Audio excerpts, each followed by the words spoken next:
Kaveri travels driver చెప్పాడట.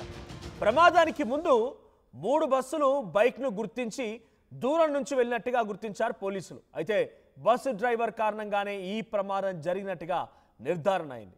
మరోవైపు Shivshankar friend ఎర్రిస్వామిని విచారించారు పోలీసులు. ఎర్రిస్వామితో ప్రమాద స్థలంలో సీన్ రికన్స్ట్రక్షన్ కూడా చేశారు. ప్రమాదానికి ముందు ఏం జరిగిందనే దానిపైన విచారణ చేపట్టారు. అయితే ప్రమాదంలో ఇద్దరిపై కేసు నమోదు చేశారు పోలీసులు. కేసులో ఏవనగా కావేరీ బస్ డ్రైవర్ లక్ష్మయ్య ఉండగా ఏటుగా కావేరీ ట్రావెల్స్ యజమాని వినోద్ని కూడా ఈ కేసులో జోడించారు. ఇక్కడ మనం చూస్తున్నాం సీన్ రికన్స్ట్రక్షన్ సంబంధించి ఆ విజువల్స్లో సెకండ్ మీరు ఆ బాక్స్ మీకు పెద్దగా చూపించే ప్రయత్నం చేస్తాను. సో ఆ విజువల్స్లో పోలీసులు అక్కడికి చేరుకొని ఎర్రిస్వామితో విచారణ జరిపిస్తూ ఉన్నారు. ఎర్రిస్వామితో సీన్ రికన్స్ట్రక్షన్ చేస్తున్నారు. బస్సు ఎక్కడికి వచ్చింది, బైక్ డివైడర్ని ఎప్పుడు ఢీ కొట్టింది, ఎలా ఢీ కొట్టింది, ఆ తర్వాత బైక్ ఎక్కడ పడిపోయింది, ఆ బైక్ పడిపోయిన చోట నుంచి బస్సు ఎలా బైక్ పైకి ఎక్కింది, ఇవన్నీ కూడా సీన్ రికన్స్ట్రక్షన్ చేస్తున్నారు. చూడండి ఆ బస్సు డ్రైవర్ ఏం చెప్తున్నాడట అంటే బైక్కి హెడ్ లైట్ లేదు, బైక్ నల్ల కలర్లో ఉంది, బ్లాక్ నలుపు రంగులో ఉంది, రోడ్డు కూడా నలుపు రంగులో ఉంటుంది, ఒకవైపు వర్షం పడుతోంది కాబట్టి బైక్ను మేము గుర్తించలేకపోయాం, అందుకే బస్ డ్రైవర్ బైక్ని ఎక్కించాడు అనేది డ్రైవర్ లక్ష్మయ్య చెప్తున్నాడట. రోడ్డుకు అడ్డంగా సడన్ బ్రేక్ వేస్తే వర్షం ఉంది కాబట్టి ప్రమాదం అనుకున్నాడట.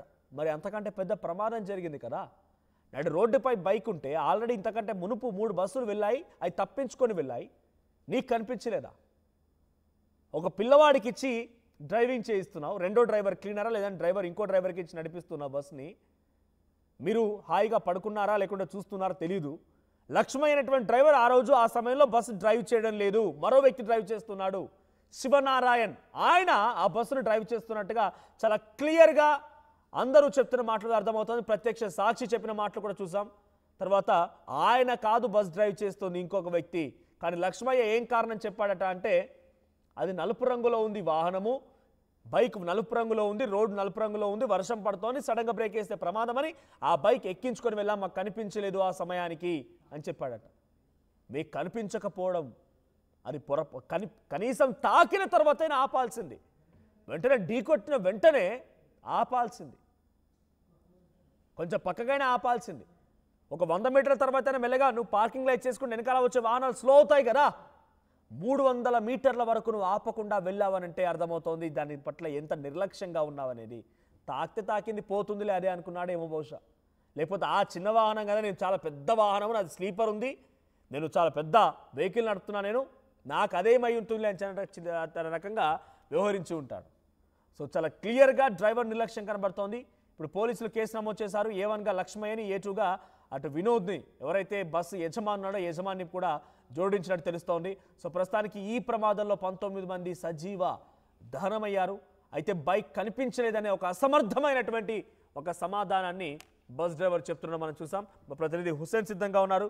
హుసేన్, సో అప్డేట్స్ ఏంటి? డ్రైవర్ చెప్పేటువంటి మాట నిజంగా ఆయన కనిపించలేదు అనేటువంటి మాట చెప్తుంటే అసమర్థం కనబడుతుంది, నిర్లక్ష్యం కనబడుతోంది. కనిపించలేదు, అంత హెడ్ లైట్స్ ఉంటాయి, రోడ్డుపై జరిగేటువంటి వాహనం నలుపు రంగులో ఉన్నా, అది ఏ రంగులో ఉన్నా నీకు అడ్డంగా ఉందంటే కనిపిస్తుంది. సరే కనిపించలేదు, వన్స్ తాకిన తర్వాత అయినా పక్కకు కొంచెం హోల్డ్ చేసి పార్కింగ్ లైట్ చేసి ఆపాల్సింది, వెనకాల వచ్చే వాహనాలు కూడా స్లో అయిపోయేవి. కానీ ఆల్రెడీ 3 బస్సులు దాటించాయి, కానీ ఈయనకు మాత్రం కనిపించలేదు. తాకిన తర్వాత అదే వెళ్తుందిలే అనుకుని ఉంటాడా బహుశా, ఏం జరిగి ఉండొచ్చు? పోలీసులు ఈ సమాధానం ఎలా చూస్తున్నారు?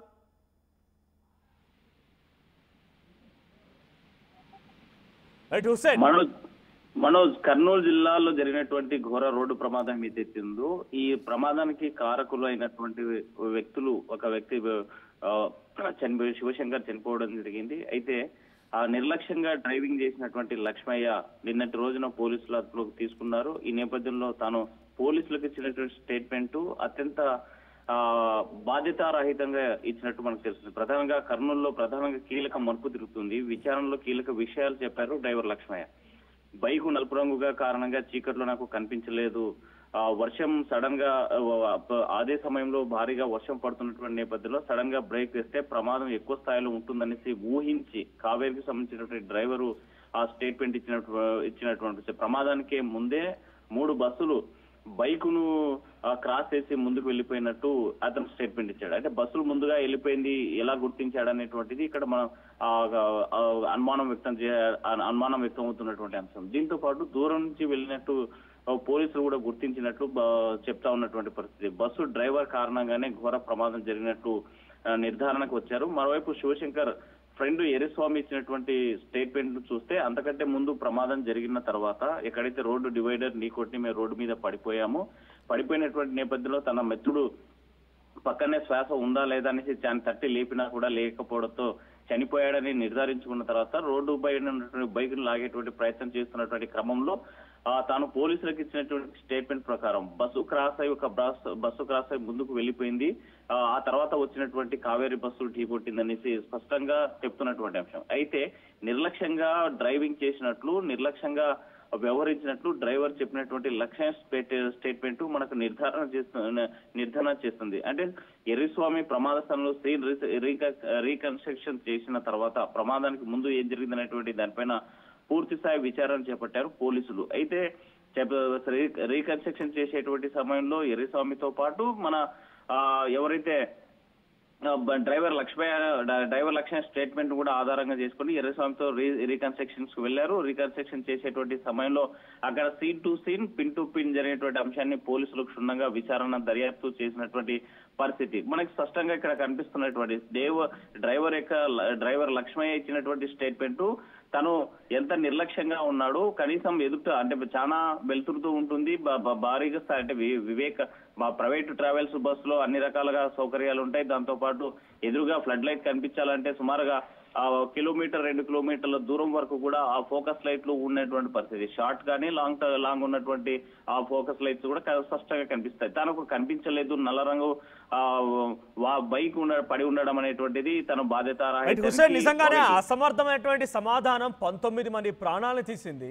నిజంగా ఇప్పుడు కనుక ఆ తల్లిదండ్రులకి ఈ డ్రైవర్ సమాధానం లేదంటే డ్రైవర్ దొరికితే ఏమవుతుందో నిజంగా తలుచుకుంటేనే కొంత, ఎందుకంటే అసమర్థమైన సమాధానం. డ్రైవర్ కనిపించలేదు, సరే కనిపించలేదు, వన్స్ తాకిన తర్వాత నీకు కుదుపు తెలుస్తుంది కదా, అప్పటికే ఆపాల్సింది. అలా రాకుతో 300 మీటర్లు వెళ్ళిపోయి స్పార్కిల్స్ వచ్చి మంటలు అంటుకునేంత వరకు, కనీసం మంటలు అంటుకున్న తర్వాత పబ్లిక్ని అలర్ట్ చేశారా?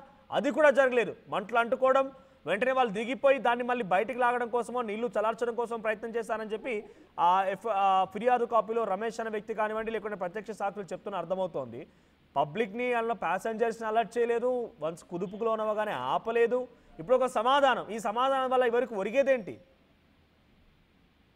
మనోజ్, ఈ సమాధానం నిర్లక్ష్యానికి, తన డ్రైవర్ యొక్క నిర్లక్ష్యానికి ప్రత్యక్షంగా సాక్ష్యంగా తానే చెప్తున్నట్టు మనకు తెలుస్తుంది. ఎందుకంటే ప్రమాదం జరిగిన తర్వాత సరే చూసుకోకుండా ముందుకు మూవ్ అయ్యాడు. మూవ్ అయిపోయిన తర్వాత కనీసం బస్సు కింద ఏదో ఒక కుదుపు వచ్చింది, దాని ప్రమాదం ఏదో జరగబోతుంది అనేటువంటిది కామన్ సెన్స్ కూడా లేకపోవడం అంటే ఆ డ్రైవర్ యొక్క ఎంత నిద్రమత్తులోనే ఉండాలి, లేకపోతే ఏం జరుగుతుంది, నేను ప్రమాదం చేశాను, హిట్ అండ్ రన్ లో పారిపోయేటువంటి ప్రయత్నం చేద్దామను అనేటువంటి ఊహ ఆ యొక్క భయంతో అయినా పోయి ఉండాలి. నిన్న మనకు డిఐజీ స్థాయి అధికారి పోయే ప్రవీణ్ మాట్లాడుతూ ఉంటే చెప్పారు, ఆ ప్రమాదం జరిగిన తర్వాత అక్కడ జరిగేటువంటి సీన్ చూసి తాను ఎవరైతే డ్రైవర్ లక్ష్మయ్య ఉన్నాడో ఒకసారిగా ప్యానిక్ అయిపోయాడు. అందులో వయసు కూడా ఎక్కువ ఉన్నటువంటి నేపథ్యంలో ప్యానిక్ అయిపోయి అక్కడ నుంచి పరారైపోయాడని చెప్తా ఉన్నారు. అయితే తను అంటే ఘటన పైన జరిగిన తర్వాత అక్కడ బాధ్యతగా అక్కడ కనీసం ప్రయాణికుని అలర్ట్ చేసి ఉంటే కూడా మరికొంతమంది బతికేటువంటి అవకాశం ఉండేది. కానీ కనీసం అక్కడ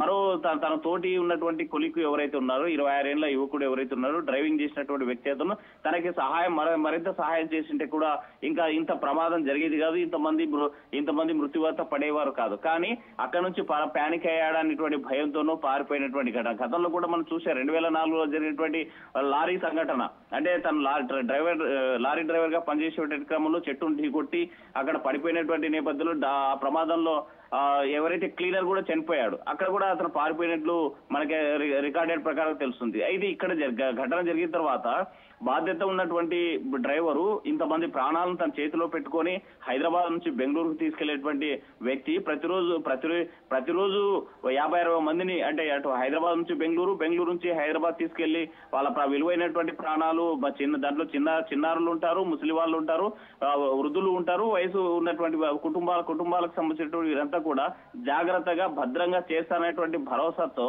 ప్రైవేట్ ట్రావెల్ బస్సును ఆశ్రయించి ప్రైవేట్ ట్రావెల్ బస్సులో సమయం కూడా అంటే మనం పెట్టేటువంటి ఏదైతే టికెట్ కాస్ట్ కి మనకు సమయం కలిసి వస్తుంది, తొందరగా వెళ్తుంది, దాంతో పాటు సేఫ్ జర్నీ ఉంటుందనేసి భావించి వెళ్ళేటువంటి ప్రయాణికులకి ఇలాంటి సమాధానాలు, ఇలాంటి డ్రైవర్లు ఇస్తున్నటువంటి ఈ స్టేట్మెంట్స్ అత్యంతగా బాధాకరమైనటువంటి ఆ కుటుంబాల చేతికి ఒకసారిగా లక్ష్మయ్య లాంటి వాళ్ళు చిక్కితే మాత్రం స్పాట్ లానే తనని ఏం చేస్తారంటే కూడా ఊహించలేం. ఎందుకంటే ఇంత నిర్లక్ష్యంగా ఉన్నాడు, కనీసం చదువుకున్నటువంటి వ్యక్తి కాదు, కనీసం అవగాహన లేదు.